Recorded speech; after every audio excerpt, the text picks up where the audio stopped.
Over the past 6 weeks, the garden has been the greatest source of hope to me as I've worked the land among friends, strangers, and people I've only met a few times.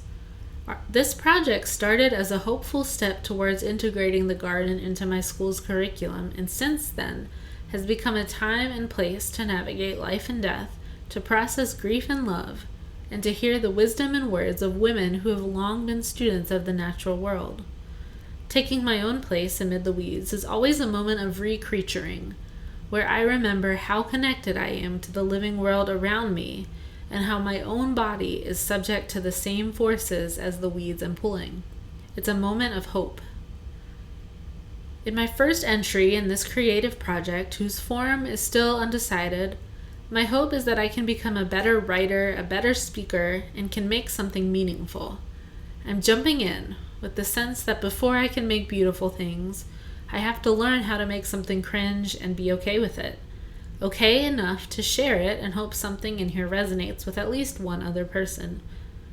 I've wanted to make things that connect us to one another for a long time, but I've been afraid to begin. So today is a step towards being brave and vulnerable, and of doing something so earnest that it scares me. I'm learning moderation though. So instead of writing 600 words every day, connecting a piece of holy text, biblical or otherwise, I'm going to try a weekly 5-minute reflection on the places that I found hope recently. I think we all need some more hope in our lives in this not new, but newly broadcasted era of violence.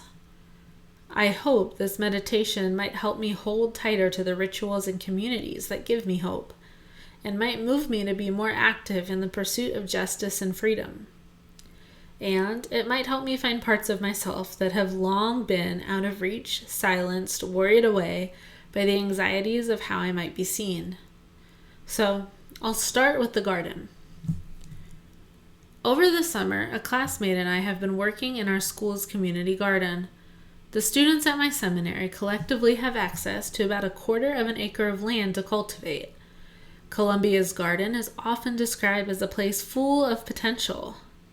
Just as often it's described as a place full of unrealized potential, while the campus has struggled to put energy into the garden.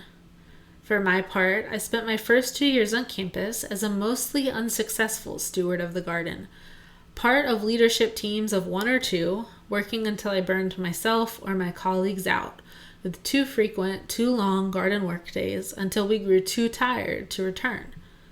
By the time our class this summer began, the plants growing in the garden were wild and ferocious looking, and the task of growing any food appeared daunting.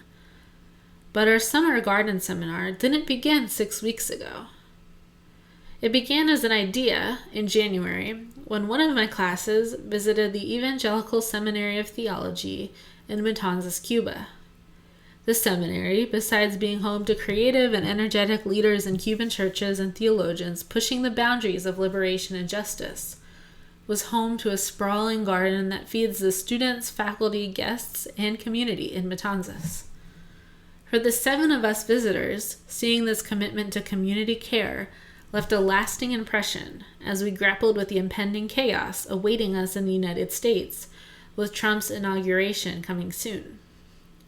As we returned, we wondered whether our own seminary could make a similar commitment to our community, learning how to rely on the land when nothing else felt solid.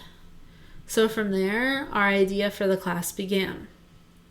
A spring and summer semester later, we've readied about 15% of the garden for gathering and planting. We've planted seeds in 3 beds and have plans for 2 more. Our 8 months of attention and planning have led to what feels incredible to behold, while still seeming insignificant for the time and attention we've given it. But the new leader for the garden, who has approached it with energy, enthusiasm, and healthy boundaries, has found new ways to make the garden a collaborative project. She's built it up with attention to nurturing, to cooperation, and sustainability. And I've learned to step back, to make room for a sustainable pace, and to allow for rest. There are many lessons to be found in the garden, but the one that is giving me the most hope right now is to see how much can happen in slow movements. I'm often impatient for change, and when it doesn't come instantly, I let hopelessness creep in. But after a summer spent weeding at a manageable pace with lasting results, I'm willing to accept inches and know that it is many very small steps that make up the miles I'm eager to realize. And this is what makes me hopeful.